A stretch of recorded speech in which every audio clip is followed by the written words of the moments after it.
Universidad Humanista Hidalgo. Buenos días a todas, a todos, como ahora algunas veces algunos paradigmas hablan. Primero quiero agradecer a la Universidad Humanista Hidalgo por esta posibilidad que me da de llegar a alumnas de psicología y de psicopedagogía. Y bueno, yo les quiero hablar de un tema que llevo algunos años reflexionando sobre él, que es la sexualidad, y que a mí me gusta llamarle sexualidades. Y bueno, yo les voy a plantear algunas cosas. A mí me gustaría que ustedes vieran esto que yo les estoy ofreciendo como un cuento, como una metáfora, como un discurso, como una perspectiva de ver la sexualidad, no como una verdad. Porque un poco la sexualidad ha padecido desde mi punto de vista de, al quererse convertir en ciencia, querer hablar de verdad. Y entonces pareciera que los institutos que hablan de sexualidad, los que se validan, que son científicos, pareciera que dicen más verdades que los que no son científicos.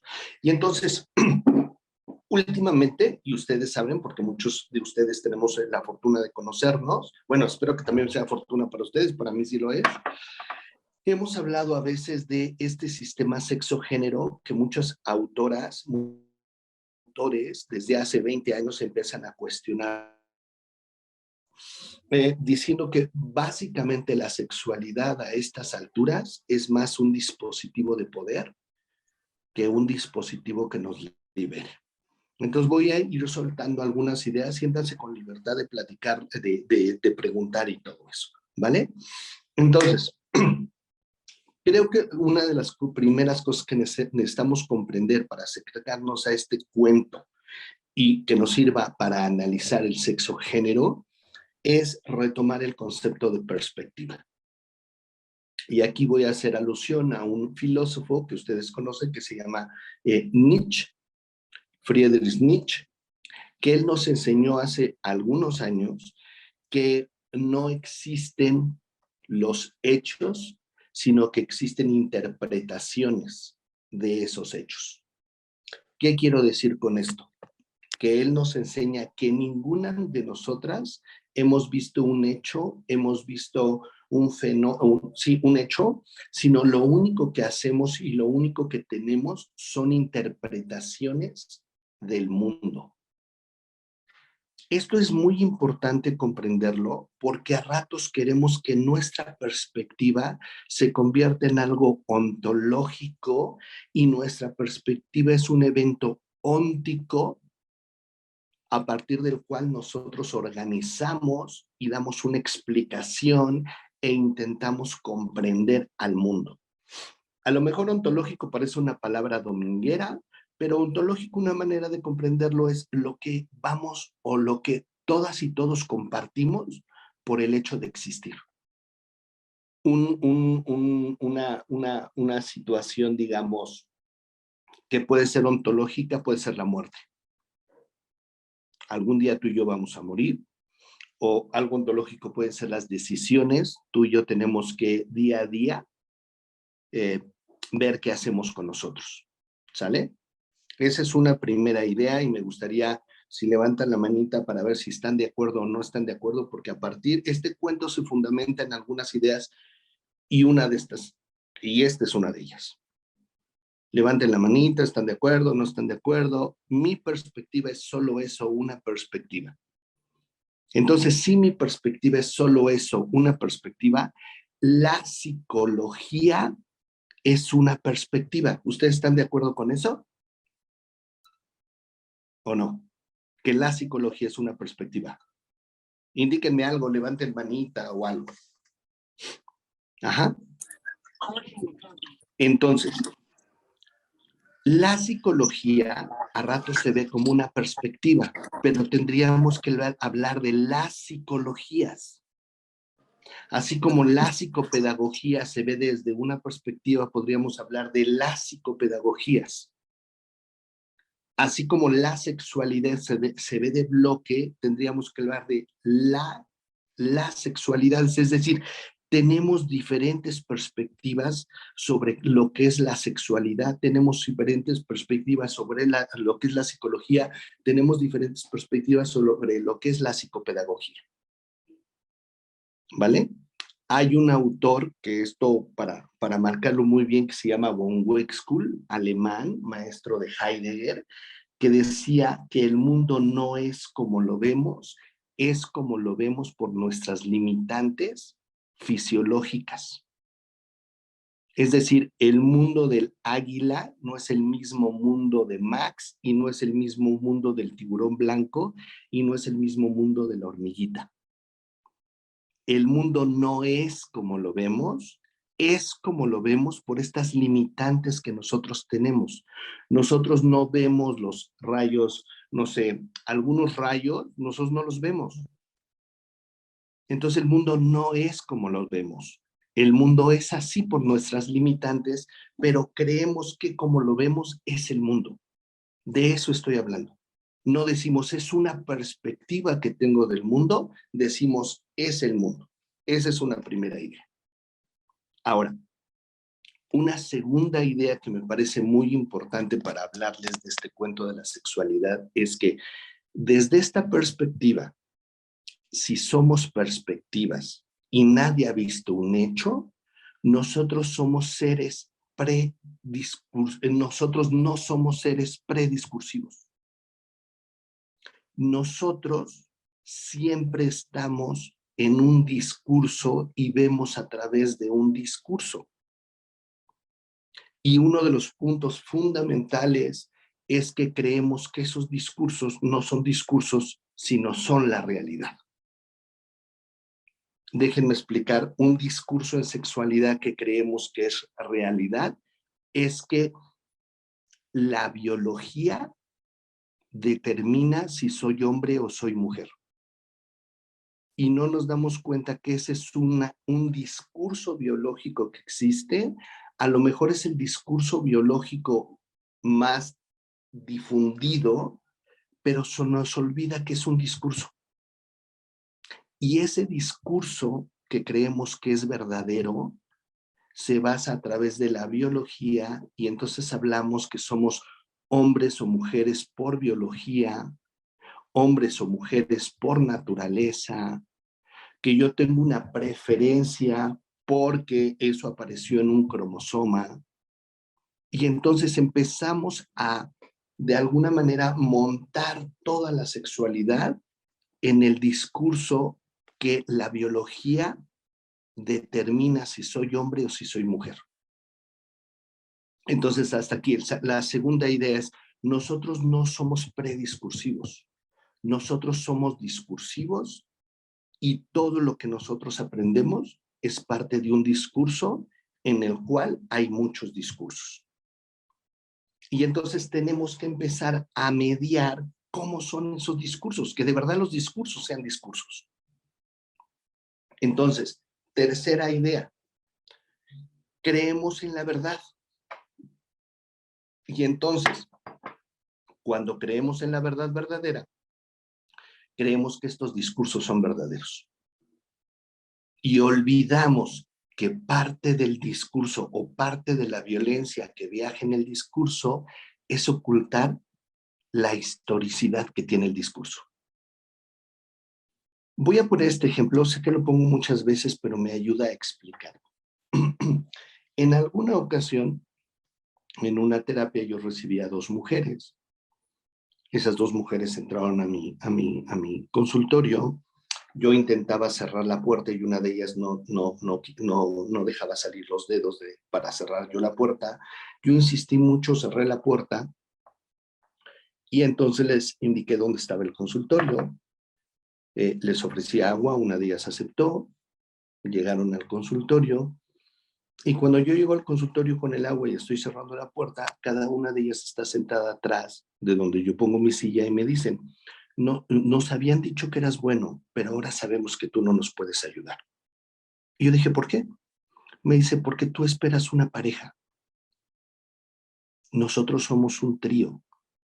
Él se quedó estacionando el coche. Ya debes de saber que no es fácil estacionarse fuera de tu consultorio. Este es un ejemplo que pasó hace 12 años, 14 años.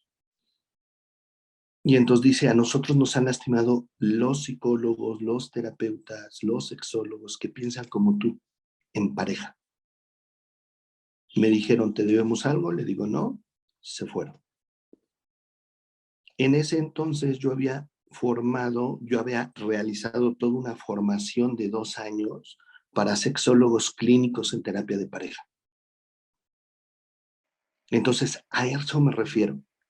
Nosotros tenemos un discurso que creemos verdadero, que olvidamos que es una perspectiva y que creemos que organizar la sexualidad en pareja pareciera que es lo mejor. Y entonces yo me di cuenta que desde pequeño soñaba con tener una pareja. Estuve triste porque no tenía pareja y después me metí en problemas porque tuve 2 parejas, pero Max no veía el mundo más allá de la pareja. Y pareciera que ahora no vemos el mundo más allá de el sexo y el género. Entonces, déjenme ir explicando para dónde vamos porque tenemos poquito tiempo. Entonces, no sé si me puedan apoyar con la presentación, la primera hojita. Ahí vamos a ver que hay una definición de sexo.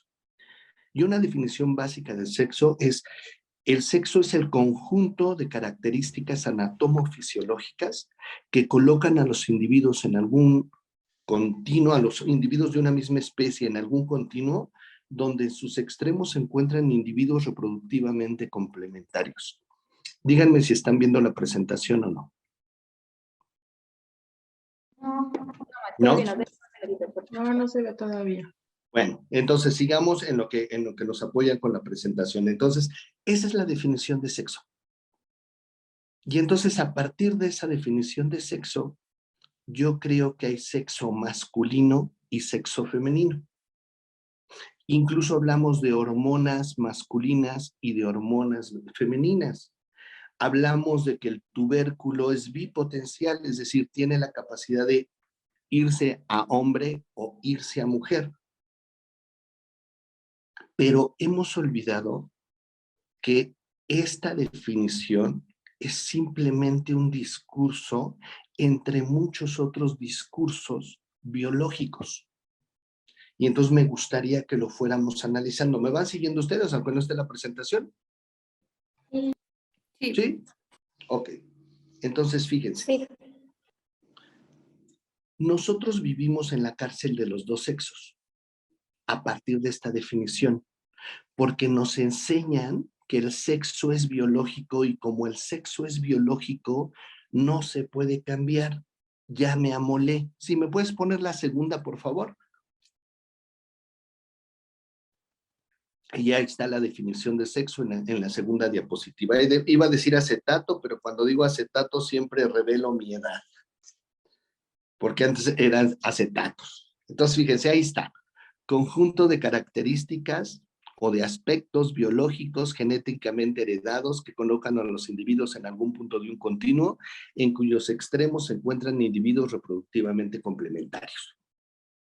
Este es el discurso que nos dice que soy hombre o mujer por naturaleza o por biología. Y ese discurso se basa en algo que se llama diferenciación sexual. Es decir, nosotros desde que nacemos hasta que morimos, vamos a constantemente estar en algún punto de ese continuo que por un lado delimita al hombre y por otro lado delimita a la mujer. ¿Esto por qué es importante reflexionarlo? Porque fíjense, si yo no voy reflexionando esto, yo desde la primera clase que recibo de sexo, primero recibo que es biológico. Después recibo no solo que es biológico, sino que por naturaleza tiene que haber una diferenciación sexual. Y entonces vamos a analizar un poquito de los mensajes que yo recibo con esta primera definición de sexo, que me parece peligrosa porque ya desde la definición de sexo estamos de alguna manera arrancando la diversidad desde esta definición. Entonces, primero, la etimología de sexo es cortar en dos. Por eso tenemos dos sexos. Nos cortan en masculinos, en femeninos, en macho, hembra, en hombre o mujer. Y desde ahí ya se empieza a excluir la diversidad. ¿Por qué? Porque como yo creo que el sexo es natural, entonces yo creo que estos aspectos biológicos ya son inherentes en el ser humano y como son inherentes en el ser humano, yo ya no puedo hacer nada al respecto con ellos. Y entonces ya genéticamente soy hombre y ya genéticamente soy mujer. Cuando digo entre individuos de la misma especie, perdón, a lo mejor se va a ir un poco altisonante, ya lo circunscribo solo a animales como nosotros, de la misma especie. Y entonces ya prohíbo, desde esta definición que es biológica, que es natural, a lo mejor la convivencia con otra especie, que en algunos lados se llama zoofilia, por ejemplo. Cuando dice que en algún punto de un continuo se encuentran los individuos, es decir, hasta que no se diferencian o diferencian, ya no sé, estoy acentuando la palabra, perdónenme, no llegan a sus extremos. Entonces, por ejemplo, un niño o una niña no puede estar en un extremo, porque para estar en los extremos tienen que estar diferenciados y se tienen que reproducir. No sé si ustedes están viendo la presentación, porque yo no la estoy viendo. Ya no. Digo, yo puedo seguir hablando, pero sí me interesa que ellos vayan viendo para hacer algunos apuntes. Muchas gracias y perdón la lata. Ajá.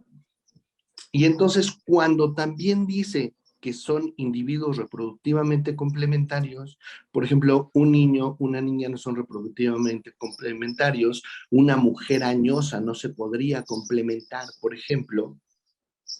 Entonces, todo lo que no complementa reproductivamente pasa a estar en el continuo y solo lo que se complementa reproductivamente está en los extremos.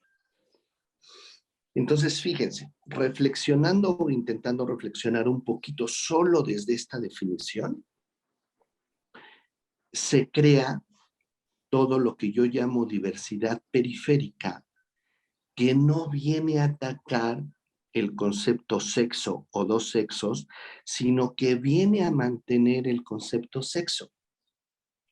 Y entonces, fíjense, si somos reproductivamente complementarios y eso es biológico, ya inauguramos, si quieres puedes pasar la segunda, por favor.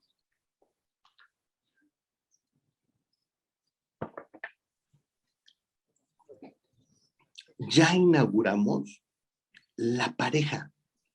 Si es reproductivamente complementario, ya lo que está en medio de esos opuestos, que son de esos, ¿cómo se llama? Complementos reproductivamente, ya casi decimos que por naturaleza hay pareja.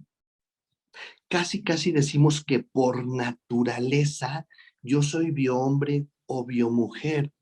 Casi estamos diciendo que por naturaleza ya soy heterosexual. Casi estoy diciendo que por naturaleza ya soy o transexual, o transgénero, o travesti, porque todas esas posibilidades se generan en la cárcel de los dos sexos. Y entonces todo lo que conocemos como diversidad, de alguna manera, es lo que produce la cárcel de los dos sexos. ¿Por qué? Porque claro que yo voy a ser transexual si transexual es atravesar al otro sexo, que está mal dicho, pero bueno, no vamos a tener mucho tiempo para ver esos detalles. Entonces yo solo puedo ser o transexual a masculino o transexual a femenino. No tengo otra posibilidad. Igual en el transgénero. Yo solo puedo atravesar la vestimenta hacia el género masculino o hacia el género femenino.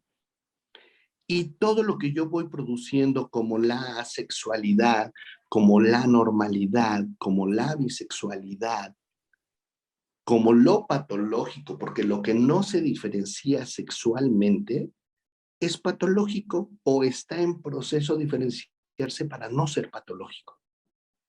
Por eso no permitimos a un niño o una niña vivir su erotismo, porque es como si le dejáramos, ellos todavía no son reproductivamente complementarios, entonces todavía no tienen derecho de ejercer sus posibilidades eróticas. Entonces, hasta aquí quisiera como saber si hay preguntas, porque me parece que esto es fundamental para ver cómo la interpretación biológica de los dos sexos no produce diversidad, déjenme decirlo, no recibe diversidad, sino produce diversidad, y es una diversidad que no ataca la idea de los dos sexos, sino más bien la conforma. No sé si hasta aquí haya algo, yo puedo pasármela hablando, pero díganme. Dice Leslie, no entendí. Ay, se me quitó. A ver, déjenme ver porque estoy en un celular. Buen día, nos escuchan. No entendí que raya en lo patológico. Sí. Lo que es ambiguo o lo que está intermedio, Leslie, no está diferenciado sexualmente. Y entonces ahí podemos encontrar a una persona mal llamada desde mi punto de vista intersexual, y entonces la intersexualidad es algo a modificarse. Aquí podemos encontrar muchas posibilidades de transexualidad, y la transexualidad es una exigencia a que tú te vayas hacia lo masculino o hacia lo femenino, porque es muy difícil ver a una mujer con fenotipo de hombre para los que no vivimos esa experiencia, o ver a un hombre con fenotipo de mujer. Y entonces hay algo que no cuadra porque no está diferenciado sexualmente. Y entonces toda la sexualidad que nosotros conocemos parte del centro dos sexos, o parte del centro sexo, que conforma solo dos sexos como posibilidad. No sé si contesté, Leslie, ayúdenme a ver si hay algún tipo de pregunta para no estar solo hable y saber cómo vamos.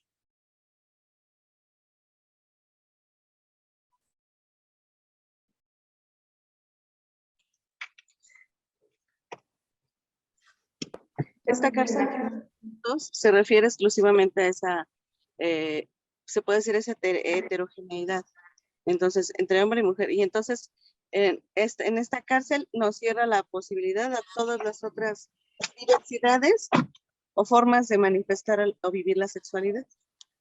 ¿Así lo entiendo? Sí, porque fíjense, si me pasas la otra diapositiva y ahorita vamos a regresar con esta,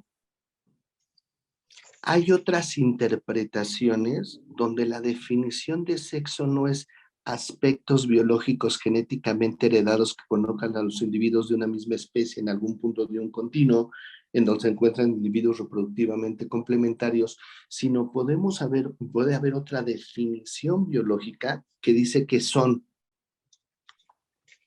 características, bueno, si se ve la siguiente, que ahí nos habla que hay una anatomía, una fisiología sobre la cual se elaboran discursos de los individuos. Y entonces asumimos que no hay un individuo prediscursivo, sino todos somos discursivos. Hay una segunda versión donde dice, yo no necesito de los dos sexos porque cada uno tiene una configuración anatómica y fisiológica completamente diferente, y entonces no podemos hablar de dos sexos. Podemos hablar simplemente de que todos tenemos configuraciones, ya sea cromosómicas, genéticas, gonadales, de dimorfismo, de órganos sexuales pélvicos, ya sea internos o externos, y como todas las configuraciones son completamente diferentes, no estamos circunscritos al discurso de los dos sexos. Entonces, ¿cuántos sexos hay? pues tantos como seres humanos existamos. Y entonces, esta sí sería, desde este cuento, una diversidad desde la diversidad. No como en la, si me puedes poner la segunda, no como en esta segunda diapositiva, donde nosotros producimos la diversidad a partir de la cárcel de los dos sexos. Entonces, vean, acá en los dos sexos existe el término inclusión. Inclusión etimológicamente es encerrar. Entonces, todo lo que no se produce a partir de los dos sexos se quiere incluir, porque todo lo que está diferenciado y todo lo que está incluido en los dos sexos, después tiene una connotación de normalidad. Cuando vamos a la otra imagen, no necesitamos de la cárcel de los dos sexos, porque asumimos que todos tenemos diferentes configuraciones biológicas. Y entonces, a partir de esas configuraciones biológicas, podríamos nombrarlos, claro, pero no necesariamente existe aquí la transexualidad, o existe aquí la heterosexualidad, o existe aquí el transgénero, o a la persona transgénero. Entonces, si vamos a la anterior, muchas gracias por el apoyo. Estamos hablando de que la segunda, estamos hablando de que la sexualidad que nosotros vivimos está producida por el centro sexo y a partir de ahí se genera esta diversidad periférica. ¿Por qué le llamo diversidad periférica? Porque mantiene el centro sexo y cada una de las palabras generan la línea del círculo. Esto es lo que Derrida llama la metafísica logocéntrica que genera los opuestos binarios. ¿A qué me refiero con esto?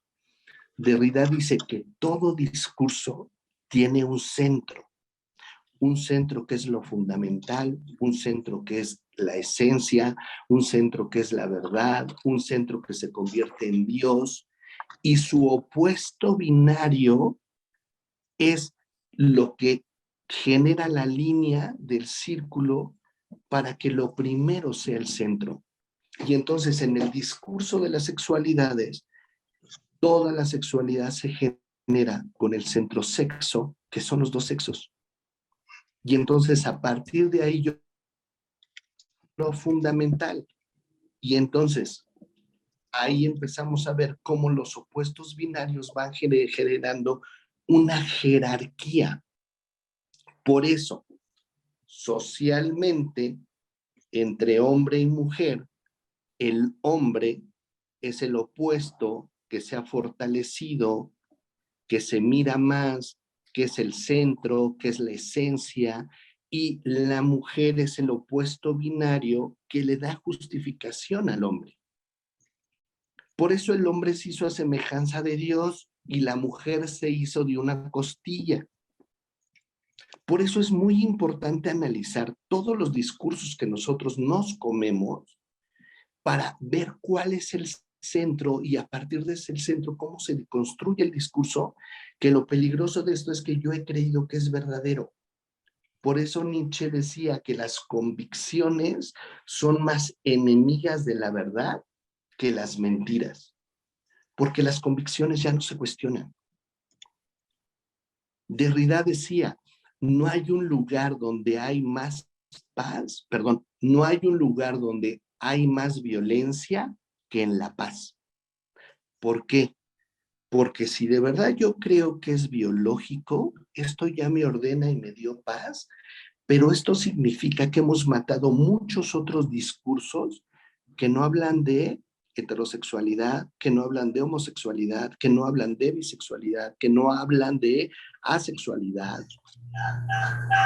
Pero esos discursos nosotros no los vemos porque estamos bañados de los discursos hegemónicos. ¿Sí les llevaron las pijas ese día? Sí, se la llevaron. ¿A dónde ¿Sí? se la llevaron? Ahora. Es que no me avisaron, yo vine a pedirlas. Ahora. Pero bueno, ya están las pijas, ¿no? No, Entonces, el discurso que estamos intentando cuestionar es la creencia de que el sexo es natural, que la reproducción es natural, que hombre y mujer es natural, que masculino y femenino es natural, que heterosexual es natural, que la pareja es natural, y todo lo que creemos a partir de eso, que creemos que es natural. Y nosotros somos, como decía Nietzsche, los animales donde se junta la criatura con el creador. Si de verdad nosotros correspondiéramos a esta situación biológica, seríamos simplemente como perritos. Yo tengo 3 perritos y Fuki no está preocupado si es homosexual, si mete su pene en Gordo, y Gordo no está preocupado si va a ser abusado sexualmente, ni Soren está preocupado porque si besa a Gordo o besa a sexual, o a Fuki, perdón. Entonces, como psicólogas, como psicopedagogas, me parece que uno de los puntos muy importantes que ustedes tienen en su profesión es ir más allá de los discursos hegemónicos. Porque incluso analizar solo este tema en sexualidad, me parece que les permite abordar muchos clientes que van a llegar con muchas preguntas sobre su sexualidad. Ahora sí, si quieres, ponme la última, pero este discurso insiste tanto, la que viene, que a mí me gusta siempre poner este ejercicio que me enseñó pues, mi mentor en sexología, que es el doctor Juan Luis Álvarez Gallo Jorgensen, que murió hace ya 5 años. Este discurso pesa tanto de hombre y mujer que él hacía este jueguito. A los hombres se supone que por discurso hegemónico le gustan las mujeres. Entonces, si hay un hombre al que le gusta otro hombre, nosotros lo acomodamos y decimos, bueno, alguno de los dos debe tener algo de mujer. Y entonces le preguntamos, oye, ¿quién se la mete a quién? Oye, ¿quién se queda en casa? Oye, ¿quién cocina? Y empezamos a fantasear, no, sí, mira, él que se pinta las uñas y que se pone el pantalón de mezclilla apretado debe ser la mujer, y el otro que es más descuidado y sucio debe ser el hombre. O sea, nada más es un ejemplo para que vean cómo todo lo que nosotros vemos a partir de la sexualidad tiene que ver con los dos sexos. Igual lo hacemos con las mujeres. Si a una mujer se supone que culturalmente le debería de gustar a otro hombre, pero a esa mujer no le gusta otro hombre, sino le gusta a otra mujer, entonces buscamos que tenga algo de hombre para seguir justificando los dos sexos, para seguir justificando la heterosexualidad, para seguir justificando que solo tenemos 2 posibilidades. Y entonces a esa mujer que la vemos con otra mujer, empezamos a buscar cuál es la hombre en la pareja, ¿no? Porque a fuerza debe ser pareja, porque si creo en los dos sexos tengo que hablar de pareja, y entonces vamos viendo cuál es la marimacha, cuál es la que utiliza pantalón de mezclilla, cuál es la que utiliza cachucha, y entonces decimos, ah, claro, pues ella es el hombre de la relación, y la otra que es más modosita, que se pinta las uñas, que utiliza vestido, ella es la mujer de la relación. Entonces, a partir de este discurso de los dos sexos, se genera la cárcel que tenemos y que hemos vivido, que se llama heteronormatividad. ¿Qué es la heteronormatividad? La heteronormatividad no es otra cosa que simplemente creer que esta diferenciación sexual, que estos complementarios reproductivos como hombre o mujer, es la naturaleza. Y entonces, como es la naturaleza, yo no puedo ir contra mi naturaleza, porque así nací.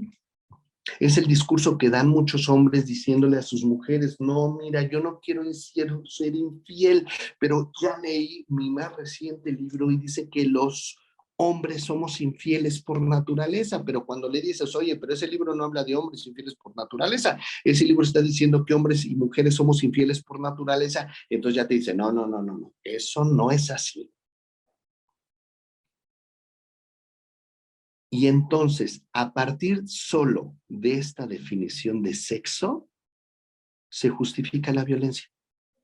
Porque yo voy a violentar a todo lo que no esté diferenciado.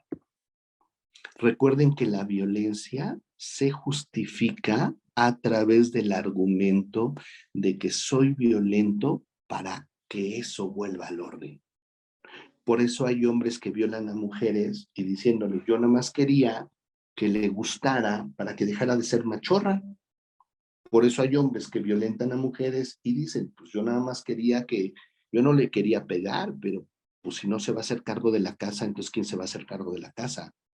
O por eso hay hombres que está más que visto en las investigaciones que están muriendo de paros cardíacos o que están muriendo de muchas cosas, porque no es fácil para ellos expresar sus emociones. Sé que este discurso, quizá para ustedes que son muy jovencitas y muy jovencitos, se está modificando mucho y qué bueno que se esté modificando mucho.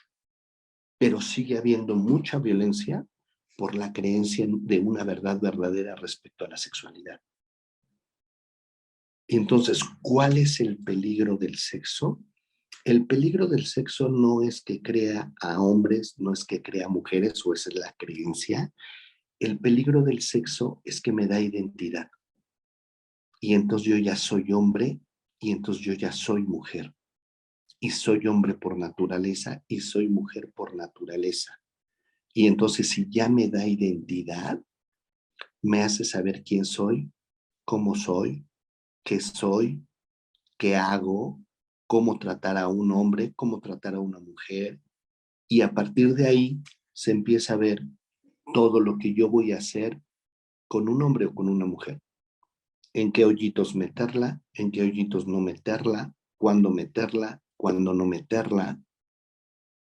Y entonces vemos que a partir de esto ustedes van a recibir muchísimas personas que vayan a su consulta o que vayan a su atención educativa diciendo, oye, tuve un encuentro con otro hombre y entonces ya soy homosexual. O, oye, tuve una práctica donde tocaron mi ano y entonces ya soy homosexual. Porque este discurso de los dos sexos insiste muchísimo. Díganme si hay preguntas, porque yo todavía tengo muchas cosas que decirles y sé que vamos sobre el tiempo, porque ya son 15 para las 12. ¿Habrá alguna pregunta? Aquí en el auditorio nomás. Sí. Ok, pero más allá de si está claro, ¿ellas están de acuerdo? ¿Les parece este cuento que les puede agradar? ¿O les parece que es un cuento que no conversa con sus cuentos? Que no convenza, Max. ¿Mandé? Que no convenza. ¿Que no conversa? Ajá. Eso está bueno, eso está bueno. Eso está bueno. Que no converse está bueno. Simplemente yo les dije, es otro discurso.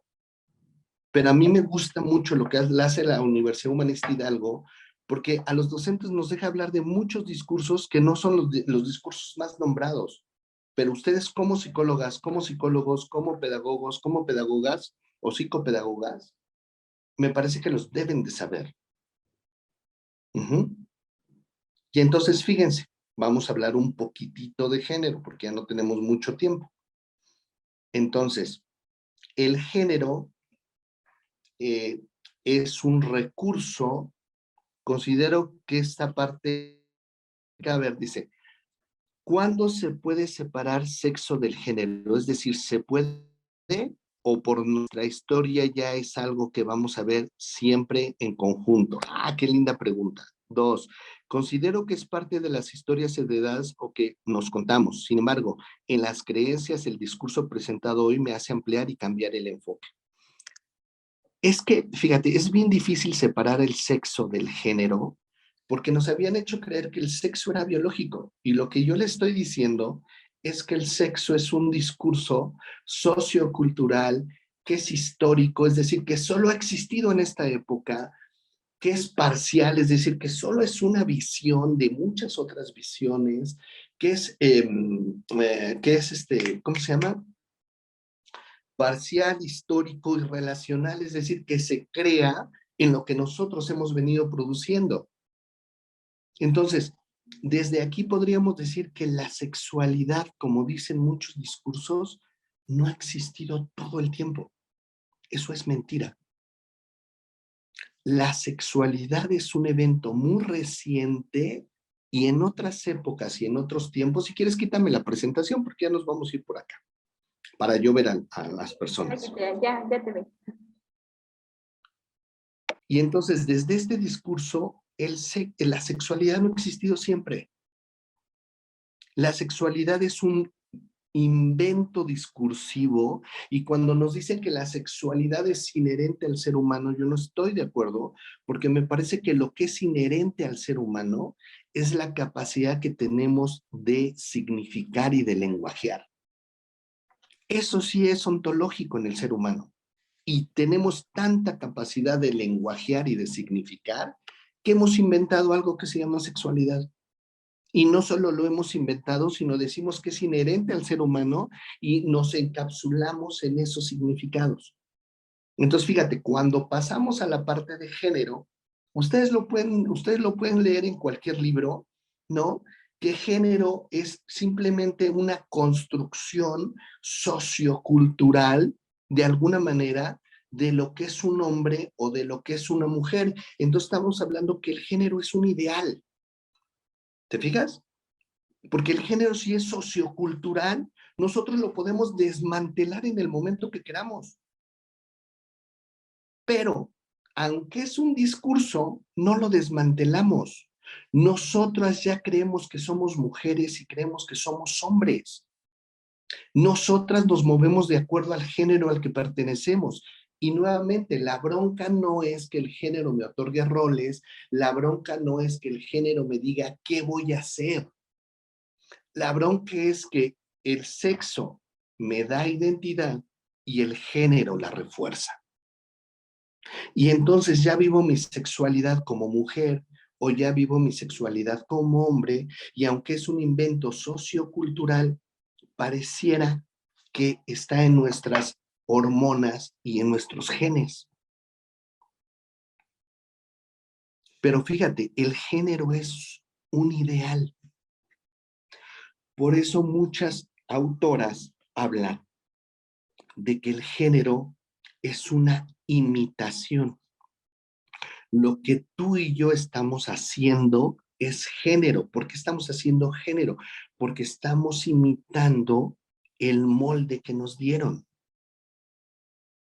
Y llevamos muchos años jugando a hacer a aproximarnos a este ideal, a hacer este género, que ya se nos olvidó.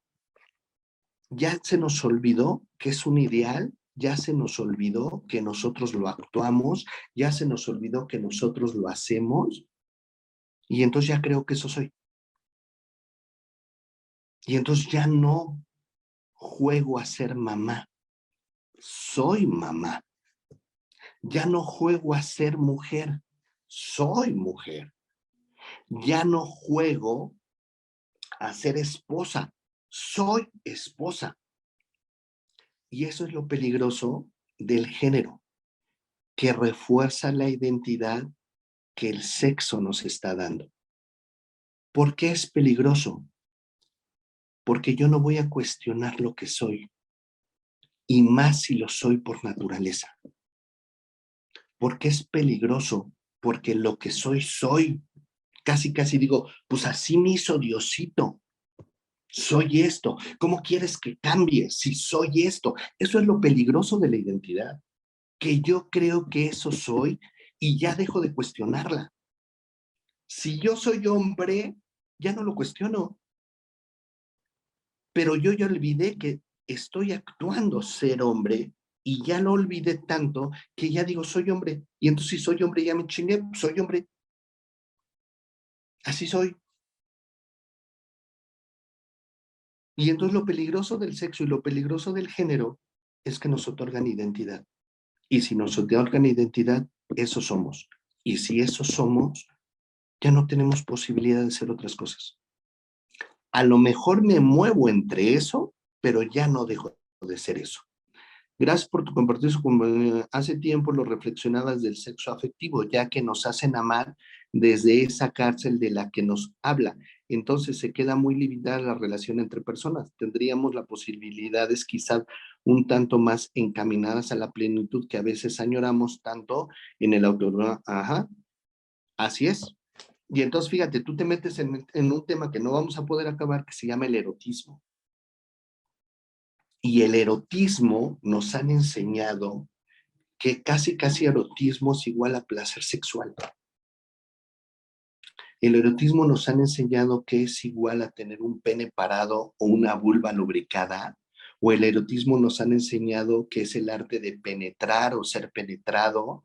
Obviamente dentro de la cárcel las mujeres son las penetradas y los hombres son los que tenemos que penetrar. Incluso por eso decimos que yo no dejo de ser hombre porque yo se la metí al otro hombre, ¿no? Él sí ya dejó de ser hombre. Para que vean cómo tenemos internalizadas la cárcel.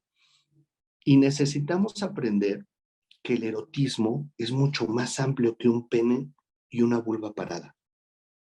El erotismo de entrada tiene una dimensión de sensibilidad. ¿Qué significa la sensibilidad? Volver a los sentidos. ¿Qué significa la sensibilidad? Habitar mi cuerpo. ¿Qué significa la sensibilidad? Estar vivo. La sensibilidad sería lo contrario de la anestesia. Cuando estoy anestesiado no siento. Y muchos de nosotros queremos tener placer sexual sin abrir nuestros sentidos. Pero el erotismo no solo tiene sensibilidad, también tiene deseo. Y el deseo es la gana o la querencia de que el mundo sea de tal o cual manera. El deseo es algo de lo que nos unifica o nos dice quiénes somos, porque yo solo deseo eso. No son las necesidades, son los deseos. Los deseos me dicen que quiero un mundo, me dicen que me gusta, me dice que es atractivo para mí, fundamentado en los sentidos. Pero la bronca es que nosotros ya no deseamos. La bronca es que la vergüenza nos impide desear porque nosotros en sexualidades avergonzamos mucho las posibilidades de deseo que, entre comillas, no pertenecen a esta cárcel de los dos sexos. El erotismo no solo tiene la parte de sensibilidad, no solo tiene la parte de deseo, también tiene la parte de placer. Y el placer, una manera muy básica de definirlo, es gozo. Y la pregunta es, ¿ustedes gozan su vida? ¿Gozan su trabajo? ¿Gozan su existencia? Y muchos de nosotros ya no gozamos nada. Entonces, fíjate, ojalá nosotros erotizáramos la existencia porque significaría abrir nuevamente nuestros sentidos, pero ¿qué crees? Si abres los sentidos, no solo va a haber alegría, puede haber mucho dolor. Si te abres a los deseos, ¿qué crees? Podrías desear lo que no deberías desear porque te dicen que no deberías desear eso. Si te abres a desear, podrías desear no solo a hombre, podrías desear a mujer y podrías desear a perrito y podrías desear muchísimas cosas. Por eso nos circunscriben los deseos. Y también nos prohíben gozar la vida. Ya no la gozamos. El cuarto elemento del erotismo es el placer sexual. Pero ¿se fijan? Yo puedo ser muy erótico sin tener placer sexual. Y entonces luego hasta podemos bromear y decimos, el erotismo alguna vez puede tener placer sexual. Pero reducimos el erotismo simplemente a placer sexual y queremos ir a coger y ya no se me para y ya no lubrico. Pues no, porque no estás en contacto con tu cuerpo, no estás abierto a tus sentidos, no estás sintiendo, ¿no? Porque eso es bien importante del sentido. Aquí incluso lo podemos cruzar al sentido. Cuando perdemos el sentido, metafóricamente, es porque hemos dejado de sentir. Y entonces queremos llegar al placer sexual sin haber erotizado la existencia. Pero como nos dijeron que placer sexual es igual a pene parado y a coger, yo puedo erotizar a mi hijo sin placer sexual. Yo puedo erotizar a mi compañero de trabajo sin placer sexual. Y eso implica hasta algo muy básico, y sé que ya estamos en el límite y voy a cerrar, como de hemos dejado de tocarnos. Hemos dejado de abrazarnos porque parecería que tocarnos es igual a querernos coger. Y yo podría tranquilamente llegar a la Universidad Humanista Hidalgo y besar a mis alumnos porque crean que los amo. Es una comunidad muy linda, pero no lo voy a hacer. Porque todo mundo, si Max llega y besa a un alumno que me lo permitiera, diría ella se lo quiere coger. Porque así hemos reducido el erotismo por esta cárcel de los dos sexos y por esta cárcel de los dos géneros. Y es una tristeza. Agradecer a las dos alumnas, que es un tema importante a tratar, que gracias por la conferencia, que fue una plática muy interesante.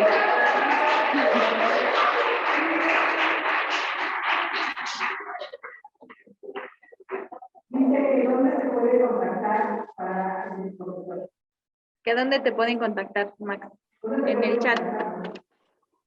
¿Dónde te pueden contactar? Si quieren les doy mi número, es 55 31 22 0507. Mándenme mensajito porque si no conozco el teléfono no lo contesto. Yo no solo trabajo en la Universidad Humanista Hidalgo, también trabajo en un lugar que se llama Círculo de Estudios en Terapia Existencial, ahí también me pueden contactar, o a través de la Universidad Humanista Hidalgo. Yo tengo el privilegio de dar clases ahí y también me estoy formando en un doctorado.